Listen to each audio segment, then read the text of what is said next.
Well, hello and welcome to a very delayed Keeping It Wood podcast episode. My apologies for the delays, y'all. Sometimes I just forget I have to do this. And had a couple guests that fell through, had some stuff come up, so I had to scramble and get this solo pod going. So we're going to do that. JJWoodComedy.com. Book me. I'm not above slutting myself out for a ride out of town. Hi, bud. Hey, it's podcast time. Chill out. JJWoodComedy.com. I got all. By the time this comes out, I'll have all the new show dates ready to go. Brody, stop. Stop. It's podcast time. It's podcast time. Here is our special guest for the day. The Broadster. Broadsidin. Broadhemian Rhapsody. The stinky boy that does not pay no bills. That's right. We are also sponsored by Float OKC. Go, get your mind right. Become a better person. Go into the sensory deprivation tank and cleanse your soul. It's a good time. If you've never floated before, I highly recommend it. It's such a good time, man. Strengthens the immune system, improves sense of well-being, decreases stress, calms mind and body, promotes creative thinking, relieves chronic pain. All at Float OKC, located at 180 West 15th Street, Suite 170 in Edmond, Oklahoma. Go scope it out, man. I do it once a month, and it's honestly, I feel like a different person, a better person every time I come out of it. So definitely go scope that out. Snack for the day is, I just found this at the most inconvenient convenience store. Kit Kat chocolate frosted donut. And you cannot have any of this because you're a dog. Don't be looking at it like that, son. No. Let's check this thing out.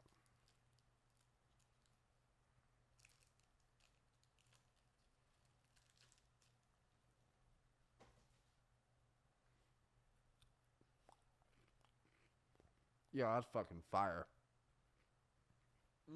I'm telling you, man, there's stoners that are working at these candy factories. God bless them. All right, let's get into some advice. I'm not even going to give bad advice anymore, man. I'm just going to give y'all some advice because some of y'all fucking need it. Can't get your shit together. Morgan asked me about crippling anxiety, car insurance, and pregnancy. And I'm just going to help you out with all three of those right here. The crippling anxiety, just smoke some weed. Yeah, you don't like weed because you've gotten into mine a few times. And you've had some bad trips, bro. This dude has gotten into my edibles a few times. And, you live and learn, right, dude? Stinky boy. All right. For crippling anxiety, just smoke some weed. It'll all work out, I guess. Car insurance. Fucking don't own a car. Fucking cars are dumb. You have Uber. Make a new friend. Call an Uber. Although some Uber drivers kind of suck, but that's just the risk you got to take. And then you don't have to pay for car insurance. Honestly, as much as I Uber, if you put the cost of how much I Uber a month, add car payments, car insurance, gas, that shit's outlandish, maintenance, dog, I'm actually saving money. just by Ubering. But then I'm always all like, yeah, girl, meet me at the spot. First, come pick me up. Dude, not right now. Stop it. Hey, we're podcasting, dude. You're a dick. All right, her last one. Pregnancy. Don't have sex. If you don't want some advice about that, don't have sex. And that's what I got for you, Morgan. And I hope you take all this advice and, use it to your advantage. And, yeah. Or just keep fucking, dude. I don't know. Follow your heart. I was having a conversation with someone about the struggles of one employee restrooms. Like an establishment that only has one single stall bathroom for all their employees. That shit sucks.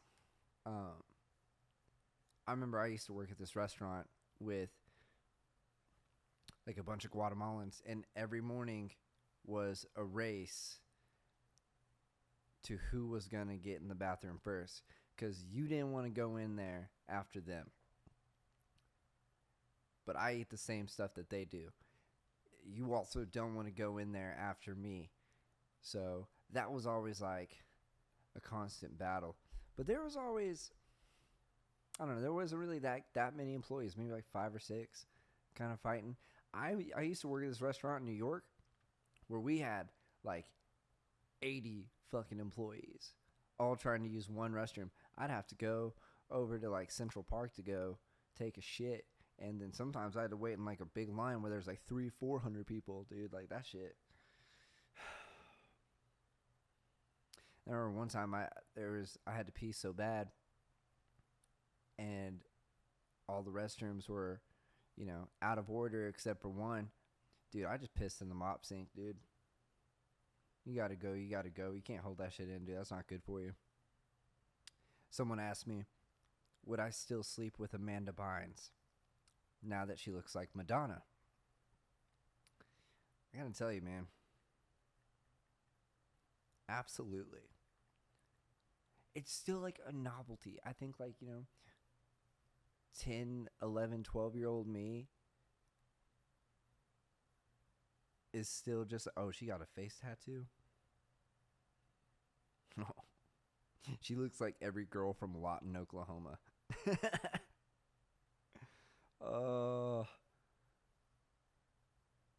You know what? Like 10, 11, 12-year-old, 13-year-old me would be so proud of me today if I did that.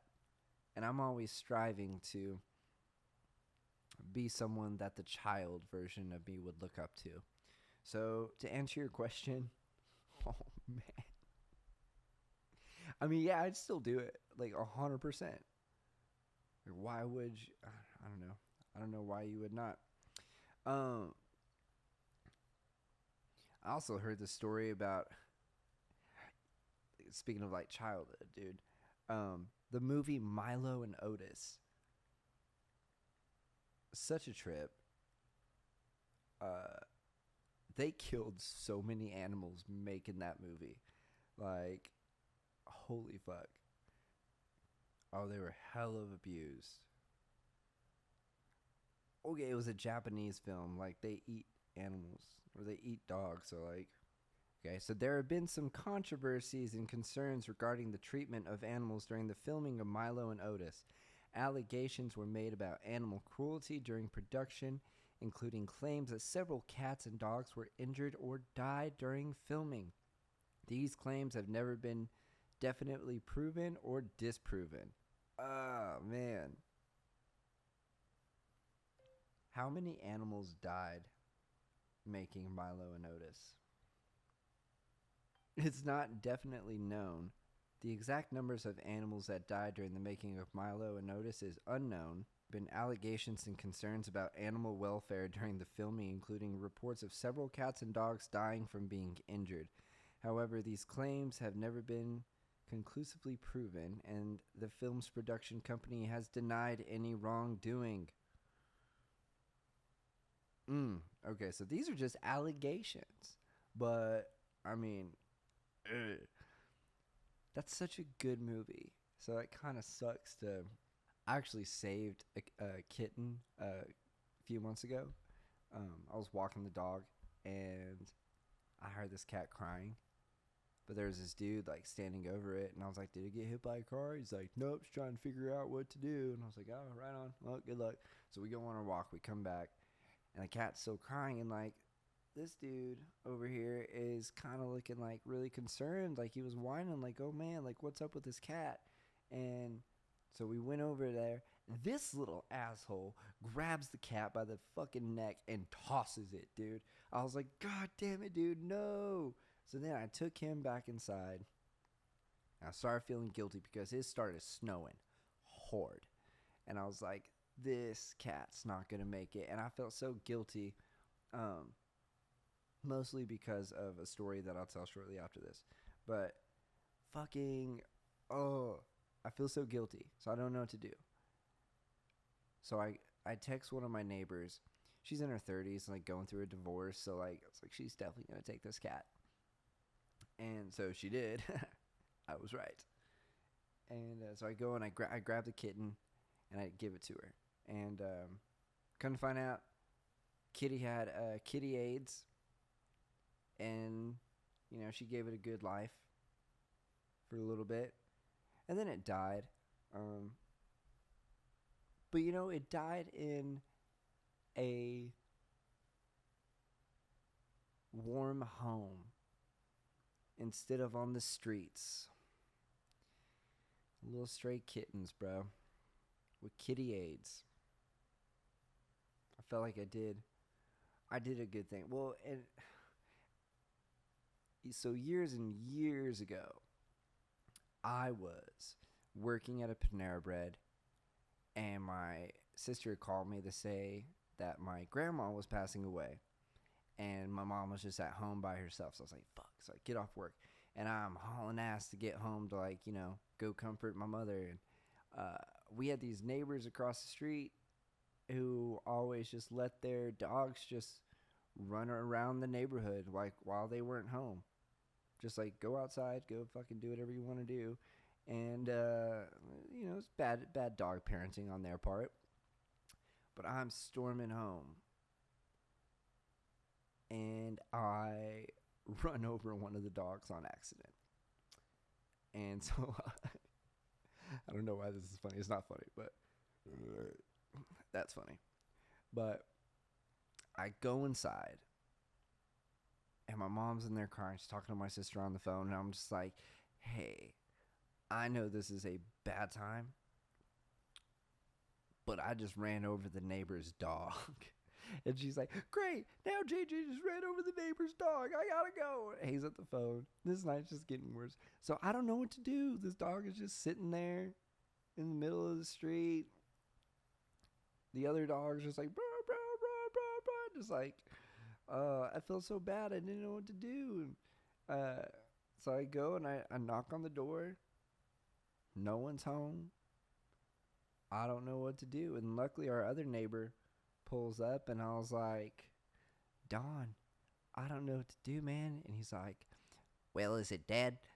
And I was like, yeah, it's dead, man. He goes, well, grabs a trash bag, he picks it up, puts it in a trash bag, and puts it in their dumpster that was already like on the side of the street waiting to get picked up the next morning. I felt awful, but like there was nothing else I could do. Like, what the fuck am I gonna do? Leave it like laying in the middle of the street, or like leave it on their doorstep so their little kids come home and be like, Ruffles, oh, like, no, I'm not gonna fucking do that shit. So I just let it be, you know. For all they knew, like, the dog just ran away and stuff, whatnot. But then days go by, and I can hear them calling for the dog, and I just felt so bad. And I'm having like nightmares about this shit, bro. Like, I felt so bad. And there was this big snowstorm, and I was The whole state was shut down basically. And I feel so bad. I wrote them an anonymous note that says, "Hello. On the night of this date, at around this time, your dog ran out in front of me, and I accidentally ran him over. I did not want to, I knocked on the door, and y'all weren't home, and I did not want to leave it in the street or on your doorstep for your kids to see. So I put it in the dumpster." It's so shitty. It's so shitty. But they're shitty fucking dog owners. And I walk across the street and I put it on their door, and I just left. And I was like, they'll never know. My stoned ass just forgetting that I just left footprints from my house to theirs and back to mine. So nothing ever came of that though. They eventually just moved out, so that's on them. What's been going on, dude? I've had a fun couple weeks. I did the Legends Pub House show in Chickasha last month. That was cool. Good old Aerosmith put that on. Not the band, just the dope dude who now lives in Lawton. Aerosmith. Yeah, he put it on. He does a really great job. I always like doing shows with that dude. Who's on that? Nick Kissy was on that, man. He fucking kicks some ass. He's really growing into a good comic. Hippie Steve was on it. He's putting in his work. This is on Ava. Ava's been killing it. Good old Ava C. She's even got her own little YouTube channel going off. Her and Caleb McCurry are doing some cool things. Really stoked to see them do all that. And Roscoe, all the way from Tulsa, man. He came down, did his thing, and then I did mine. And, small crowd but mighty. Really grateful for everyone who came out to that show. It was like I got there, and I'm sitting at the bar, and I asked the bartender, like, what non-alcoholic beers they have. And there was, like, one dude sitting next to me. He goes, "It's called water." Okay, it's called water. Jesus, man. I was like, well, some of us can't drink and then attend family functions. He's like, well, that's where I go and I pick up my dates. I was like, fucking what? Chickasha, man. You wild bunch of people. I also did the Dope City comedy show. I did a little guest spot with that over at Bricktown Comedy Club. The dudes, Matt Bellick, Tim Hanlon. Love those guys, man. They rule. Good hangs, funny comics, man. And really grateful for them for, giving me a guest spot on their show. They did the same thing for me last year, and I had a good time. They had Keith Ray this time. He hosted the show, and that's a wild dude, man. That is a fun dude to be around. He's a character dude for sure. So definitely check those dudes out. Keith Ray, Matt Bellick, Tim Hanlon, Dope City Show. I was in Shreveport this last weekend. Man, it was a lot of fun, man. Jeremy Link, Lenny Van Horn. We had this dude Evan Cooper was like a local there. He came on and did some time. Fun show, man. Just down at a VFW. Hey, you know how those get, drunk old veterans, bro. Just there to have a good time. And it was so funny. This guy came up to me after the show, and he was like, "Hey, man, sorry for being drunk and talking at you the whole time, but we just know that, you comedians need our help to do your act." And I was like, dude, I fucking no. Wait, I cannot express this enough, dude. Like, we do not need your help. It's like the thing is, like, you want to heckle and all that stuff, dude. Like, what you do is you really kind of like fuck up the flow of the joke and the set. Like, this dude, like, dudes were like talking, like, right in the middle of the punchline. You know what I mean? It's like Listen, if you're one of those people that like want to go to a comedy show to heckle, you're the reason why abortion should be legal. 100%. Because, dude, it's people pay money to see the comedian. They don't pay to see you go and act an ass. You know what I mean? It never works out well for you. So don't do that. Just shut the fuck up when going to a comedy show and just laugh. Yeah, don't do that. We stayed in Longview, Texas, and man, we stayed at this hotel. This shit's wild, dude. You could not vape in there. You could not hit your vape inside this hotel room. Like, they had sensors inside the hotel room that lets them know when you're vaping. And all I gotta say to that, bro, Vape Nation's days are numbered. Can't be vaping everywhere nowadays.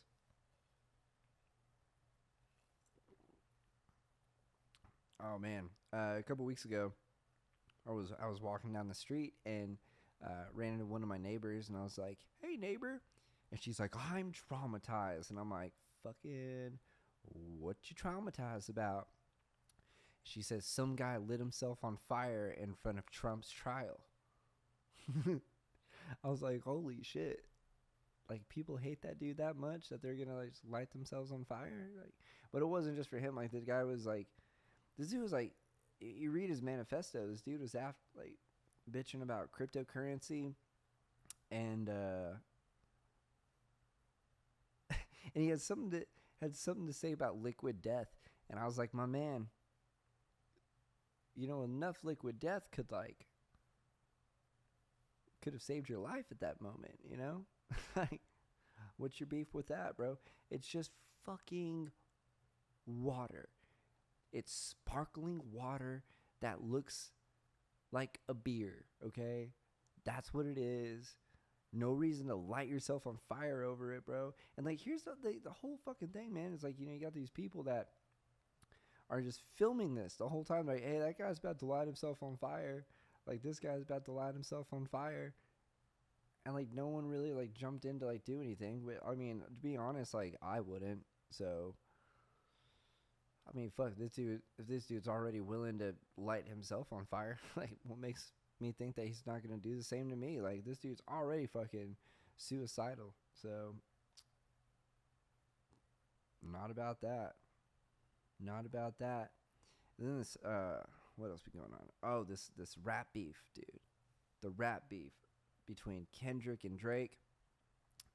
That shit's getting intense, man. That shit's getting crazy.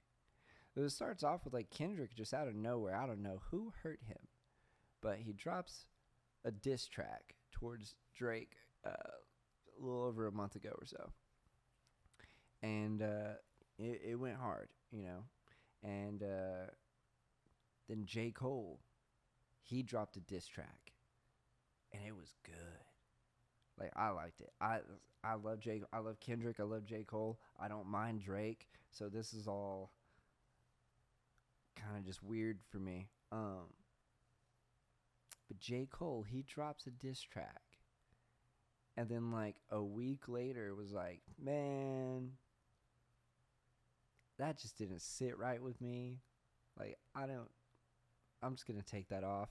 Like, I don't want to be a part of all this. And everyone's like, oh, J. Cole's a pussy. Da-da-da-da-da. Fuck that dude.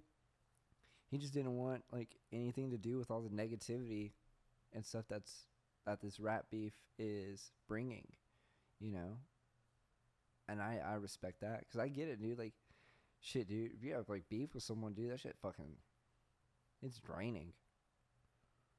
It is. It's draining. It sucks. It's fucking pointless. Like, you don't need any of that in your life, man. For sure. So he didn't want anything to... But my real thing... The thing is... Because Chris Brown and Quavo from Migos got into it. And what I think happened was someone said, hey, J. Cole, Chris Brown is also about to get involved in this. And J. Cole's like, no, I'm good, man. Like, that motherfucker's crazy. Because, like, this is what people forget, dude. Like, Chris Brown's, like, affiliated with the Bloods, dude. Like, he's about that life, dude. He's one out fighting in the clubs and shit. So I 100% agree with J. Cole being like, nah, I'm good. I mean, because this whole thing is like, who's the best rapper in the world right now? And it's like, man, who cares? Because as long as, you know, your fans are happy and you're happy, who cares about being the fucking best in the world, dog? Just, ugh. That shit's getting intense, though. So, Kendrick, Drake, work your shit out somehow, man. But, oh, what is this? I saw this video on TikTok the other day. This is how I know the world is getting out of hand. Here it is.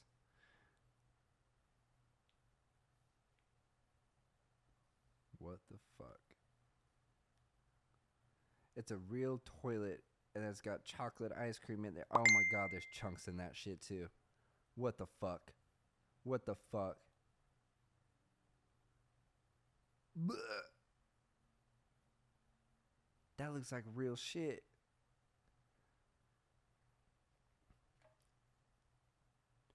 No. No. That's disgusting, dude. You nasty ass motherfuckers, bro. You're out here eating ass, and now you're like, huh, it would be so funny if we go to an ice cream shop that serves chocolate ice cream out of a toilet. What's stopping them from actually shitting in there? Fucking nasty, dude. Ugh. Why the fuck would you do that? Fucking people, bro. Y'all wildin'. Y'all are wildin'. I saw that there's going. Matthew Lillard wants to do an R-rated Scooby-Doo 3 with the original cast. Okay. Bro, let's just make Scooby-Doo what it really was. Fred and Daphne were fucking. Shaggy and Velma were fucking. Scooby's going around licking booty holes. They're all just getting high, dude. They're not really solving cases, man. They're just in the right place at the right time. But there needs to be more R-rated versions of the cartoons that we used to watch as kids. Because they're already throwing like all kinds of subliminal meanings in all their episodes and shit. Like, might as well just give us what we all knew was happening. You know? Give us that. We all know that they just out there fucking. Man, the Oklahoma City Thunder, bro, we're killing it. We're fucking doing so great. I'm recording this episode on Thursday, the 2nd. And, we got some time off. We swept the Pelicans. We're the youngest team in NBA history to sweep a series. So, now we're about to play the either the winner of the Mavericks or Clippers. It's kind of looking like the Mavericks are going to win that, which honestly, I'm cool with it, dude. Luka's knees kind of giving out on him. So they're getting banged up and tired, and the Jewish people just hate Kyrie Irving, so like they're not gonna let him win. If they have to pay off refs, they're gonna pay off refs. But like, let's just be real, the Jewish people hate Kyrie Irving. So I'm not really worried about the Mavericks. Even if we end up playing the Clippers, Kawhi Leonard's kind of in and out of whether or not like he's injured or if he's just like, nah, I don't really want to play. And they're just getting old, man. They're getting old, but that Thunder is so fucking good, bro. We're doing so well. The youngest team in NBA history to get the number 1 seed in the Western Conference. Man, we're taking it this year, bro. And when that happens, I'm breaking shit. Even if it's just a fucking chocolate-covered donut Kit Kat bar, bro. I'll break that shit, bro, because it's going to be really cool. I'm super excited about it. I saw these memes the other day, but it was actually reports of people who work for Kanye West uh, complaining about working for Kanye West. Um, Employee claims that Ye threatened him by saying, "I'm going to punch you in the face," before abruptly changing tone, mimicking Super Mario's victory dance and saying, "I'm going to give you one more chance, another life." Wow, that's pretty clever. Um, I've had bosses that do the same thing. I've had bosses that threaten to stab me, or they've choked me a couple times. One boss gave me a black eye. Um, he didn't mean to. He just hit me with the door. It happens. I swear he was a great person. Ye's employee says he threatens them while speaking in Mario voice. Is that really threatening? If you're doing like a funny little accent, like I don't. It's hard to sound threatening in a Super Mario. I'm a whoop. I can't even do a Mario accent. I'm a whoop your ass. It's a me, or someone who gonna whoop your ass. That's a horrible Mario accent. Man, I gotta get better about that. Okay, I can't do a Mario's voice, but like, it's not that threatening. I think this is just being blown out of proportion. Told employees if they got fat, they would get fired.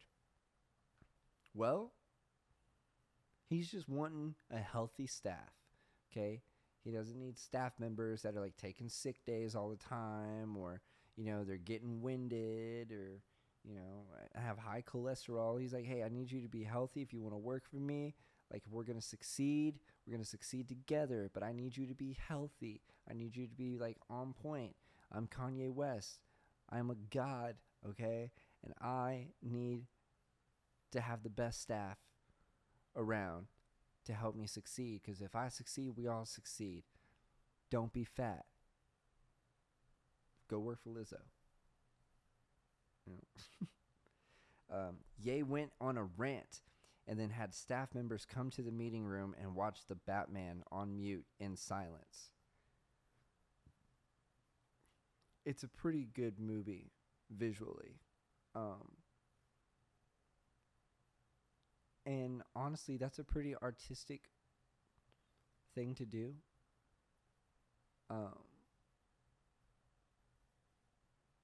There's a meaning behind all of Kanye West's madness. Okay? There's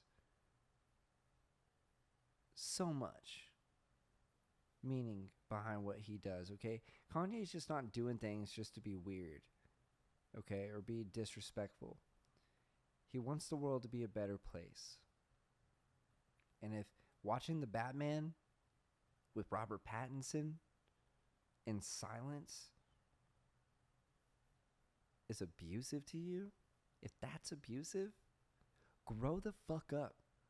I would love to sit in silence and watch the Batman on mute with Kanye West. That's a spiritual thing. Grow up. Someone asked me my thoughts on Matt Rife, and I will say this.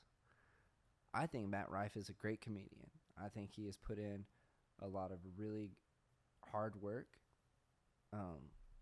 He's been doing this for years and years, and now finally getting the recognition that he deserves. He used social media and TikTok the right way, and I'll give him his flowers for that, dude. Like, he's dope. His first two specials I loved.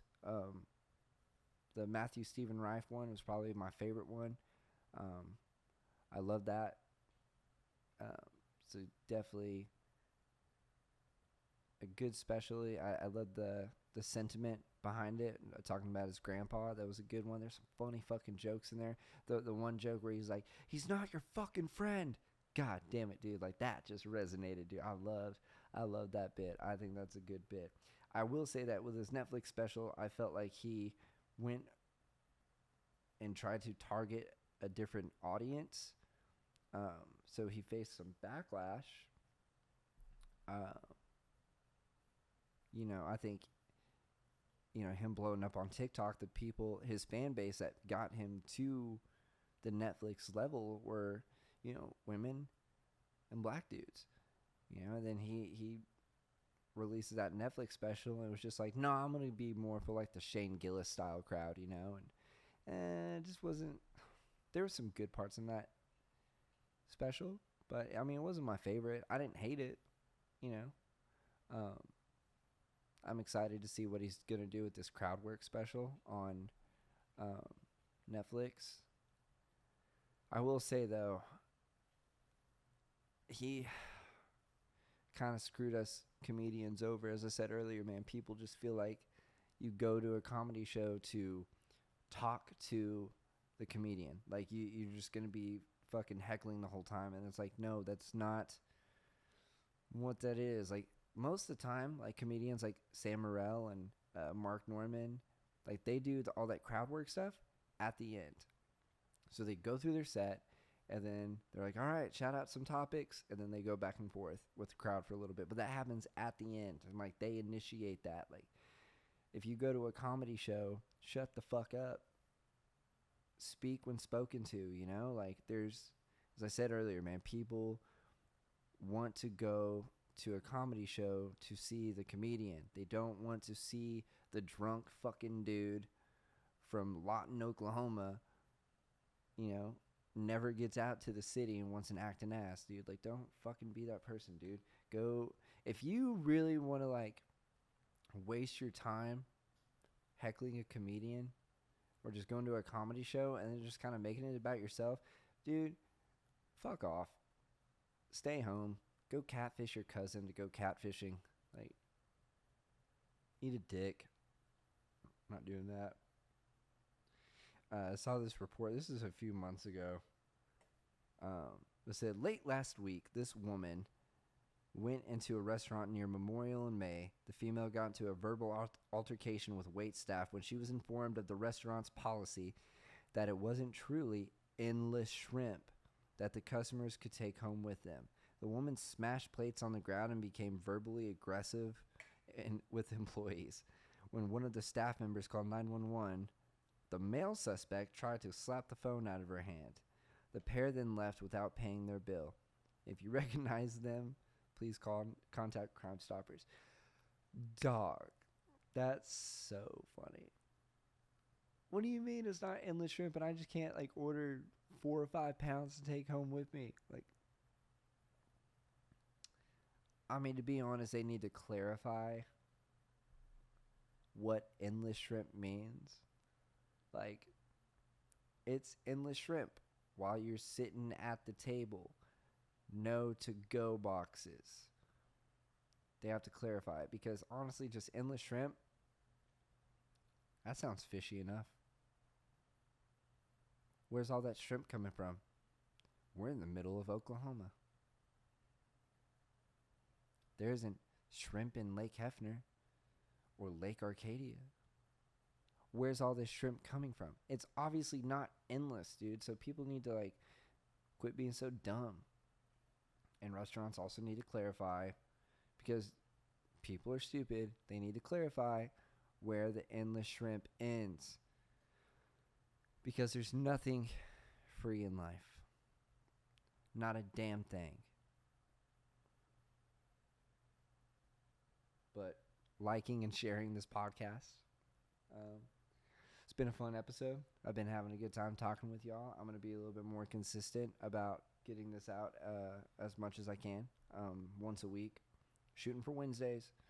And I'm going to have some more guests on. It's going to be a good time. I've got a lot of good shows coming up. May 19th, I'll be at Bricktown Comedy Club for the Comedy Death Match. Come support that.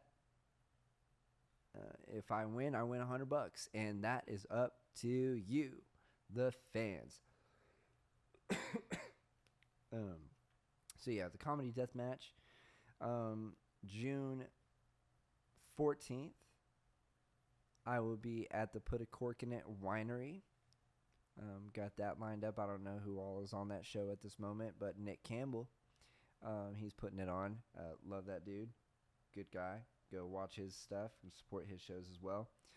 Then 15th, I will be in Bristow, Oklahoma with Jeremy Link and Lenny Van Horn. Then the 16th, the Zuma Comedy Extravaganza returns to Zuma at over on Western. This month, I've got Matt Ross and Josh Francis coming all the way from Austin, Texas. They're part of the Triple F Pod. Dope ass dudes. Really, really funny comics. Super excited to have them on. And I know some of you people at Zuma, the diehard supporters who I'm very, very grateful for, are tired of hearing my jokes because I've been doing them for so long. I'm doing new shit for you. So get fucking excited about that. All right? And yeah, just stay up to date at JJ Wood Comedy on all the stuff that I have coming up. Follow me on Instagram if you don't. Subscribe to this on YouTube. And just, be good to yourself. Be good to each other. Love y'all. Peace.